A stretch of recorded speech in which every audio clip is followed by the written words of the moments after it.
Oui, allô? Oui, j'aimerais parler à Paul Biya. Non mais, enfin, comment c'est qui je suis? Je suis un Camerounais, tout ce qu'il y a de plus banal. Ah, il n'est pas là. Il ne dialogue pas avec n'importe qui.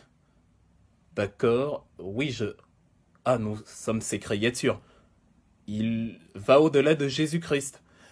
Oui, je veux bien, mais le sujet, il est quand même important. J'aimerais parler des malversations financières, là, entre autres. La canne que nous n'avons pas pu y avoir nous a coûté la bagatelle somme de 3000 milliards de francs CFA. C'est quand même la quasi-totalité du budget national. Oui, oui, oui, mais est-ce qu'on peut laisser le kilomètre d'autoroute figurer, vous? Pour l'accident des douanes a été facturé il y a 11,5 millions de dollars en milliards de francs CFA. Essayez de chiffrer. Ouais, mais je voudrais lui dire tout. Bah, ok. Alors, bon, si ça dérange, on peut quand même changer de sujet et parler des relents tribaux et tribalistes qu'il y a là dans le pays. Il paraît que, au nom de Paul Biya, des membres de son gouvernement ont dit des choses du genre si vous allez sur Wikileaks avec Amadou Ali, en 2011, Mbamileke ne sera jamais président de la République. Et je voulais aussi attirer l'attention sur le fait que Paul Biya ne s'est pas prononcé sur les oui, les actes xénophobes, on peut appeler ça comme ça, qu'il y a eu à Ibolova l'année dernière. Oui, où des gens voulaient aller faire un meeting et poser leur candidature. On leur a dit rentrez chez vous, à Ibolova, dans le sud. Exactement. Oui, oui, oui, bien sûr. C'est-à-dire que, comme on dirait, il y a des étrangers retournés en France. On a dit aux Camerounais rentrez chez vous.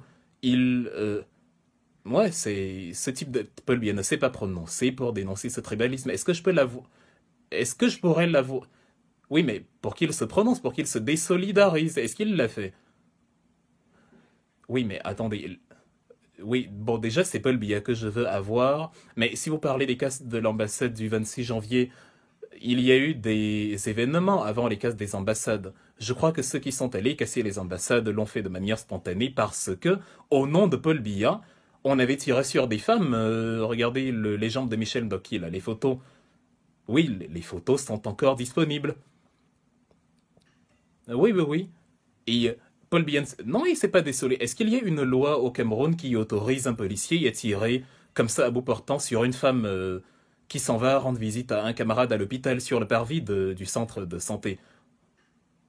Non, mais oui, on voudrait un statement de Paul Biya qui se désolidarise de ça parce que là, il est complice. Ces gens qui l'ont fait, ce sont des gens qui affichent sa photo partout. Oui, exactement. Non, d'accord, ok, ce n'est pas grave. Maintenant, oui, bon, alors revenons.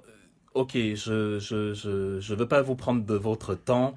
Maintenant, j'aimerais juste, j'ai une dernière requête.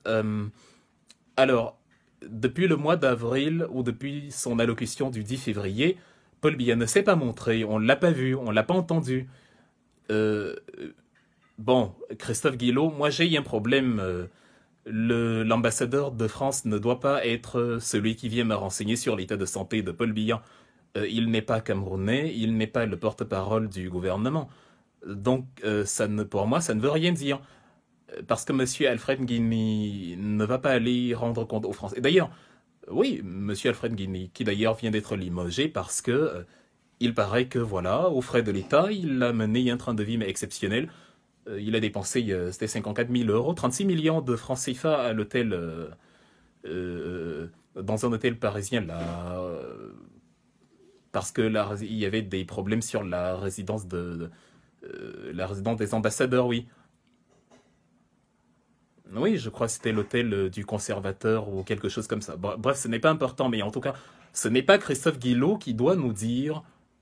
D'accord, alors dites-nous, dites-nous, dites-nous. Parce que je veux dire, même l'émir du Qatar, Monsieur Ben Hamad Al Thani, est visible. Vous pouvez le voir là, si vous allez dans le Golfe Persique. On sait où il est, on sait ce qu'il fait. Pulby. Non, ok, ok, j'ai pris trop de votre temps. Je vais résumer par une seule question. Est-ce que Paul Biya est mort? Tiens, il a coupé.